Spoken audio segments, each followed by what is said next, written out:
Yeah, so this is like quite a short talk, so I'm going to give a pretty fast crash course on a lot of these things. So I've been working on Testnet infrastructure for like a really long time, like probably like 6 years or something like that. I have a background in traditional system administration, so I've like before testnets, I was doing distributed systems, and I work on a lot of things that aren't infrastructure as well. So the reason that I bring this up is because a lot of infrastructure people are just infrastructure people. But like, I also work on things like developer experience, and like I like to take a lot of those learnings from developer experience into the infrastructure world because I feel like it's an area that has like it's lacking quite a bit. So like before building a testnet, like what questions we want to answer?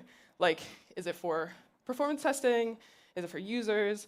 Like, is it just for developers? Like, does it even need to be on the internet? Like, what can we simulate on the testnet? What can't we simulate? Like, who is going to take care of it? Like, who's going to maintain this testnet, right? So, like, answering these questions kind of like informs the way that you're going to build the system itself. So, if you want, for example, for like all of your nodes to be on the internet, maybe you don't want to build a data center, right? If you want it completely offline, maybe you want to build a data center. Like it's how you like construct all this stuff, right? So like, what are your options? Like the cloud is an option. Like everybody builds stuff in the cloud. That's great. But like we don't really. There's kind of been like a movement, I would say, like more recently in the past few years about like kind of bringing hardware back a little bit, because first of all, like the cloud is really expensive, and also like you don't own it, right? Like it's hard to like work in these kind of areas like decentralized protocols and things like that, where you don't have ownership, because ownership is a part of what we do. So like we don't really want to use Google. We don't like give Google money, and like ownership is a huge part of this. So like owning hardware actually makes a lot of sense in a lot of ways, and it can actually save you a lot of money as well. So like colos are another way to do this. So like instead of building an entire data center just for a testnet, you might want to just put some servers in colo. That can also be cheap. But my main thing that I want to say about testnets and like building infrastructure like this is you should keep it simple. Like you should keep it as simple as you possibly can. Like a lot of people, like if you're looking at a project like this, like it may seem like an insurmountable task if you're building a testnet from absolutely the ground up, from zero. But it's actually not that bad if you can keep it simple.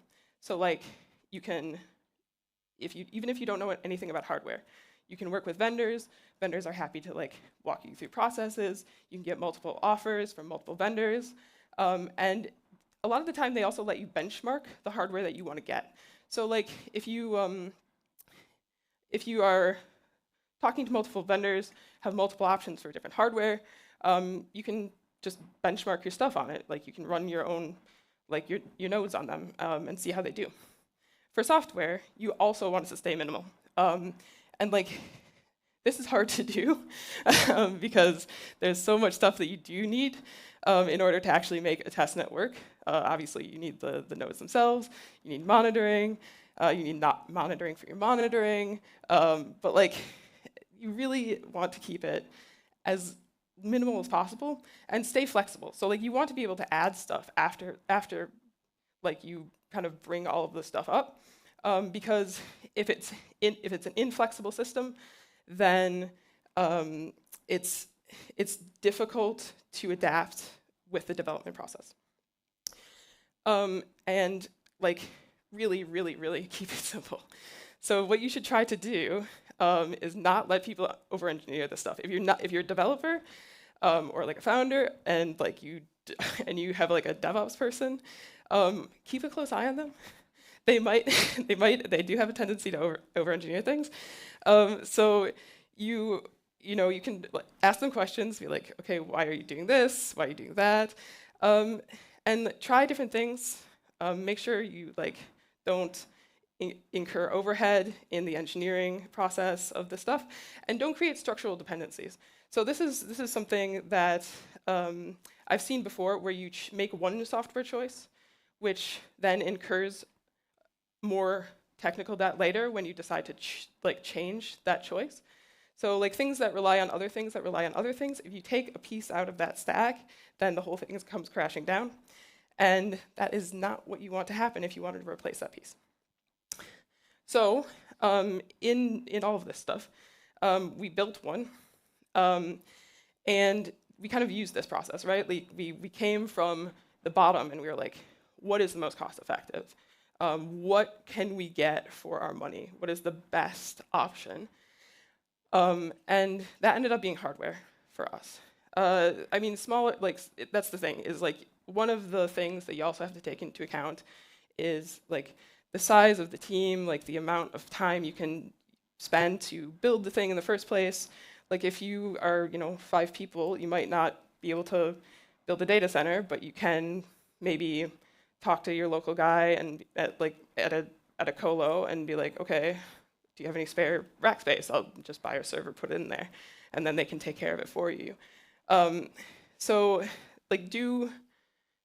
There's many options, and there's many options that are cheaper than people think, because this infrastructure can be very, very expensive.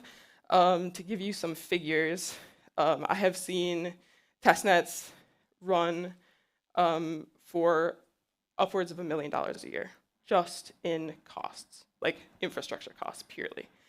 And that is a lot. And a lot of the time, you are paying a lot for bandwidth with peer-to-peer systems, right? So this is something that you also have to take into account, and also something that can be like saved money on if you go for like the colo or like data center approach. The other thing is it's difficult to work maybe with the development process if you have like a strict schedule, because hardware procurement can take a while depending on what you want. If you need some custom stuff, like this stuff, it's a little fancy, it can take a while to get, and it can take a while to work with the vendors. If you're buying something off the shelf, this is less of an issue. And developers may have changing requirements. So like you might start building a testnet data center or something, and then you get some benchmark results, or the developers are doing optimizations or something while you're doing this process, and then they're like, oh, actually, we need something a little faster. Or we need, an extra 32 gigs of RAM, actually. And that's something that's hard to change later. So you kind of want to buy the stuff that you actually need to use. So keep that in mind.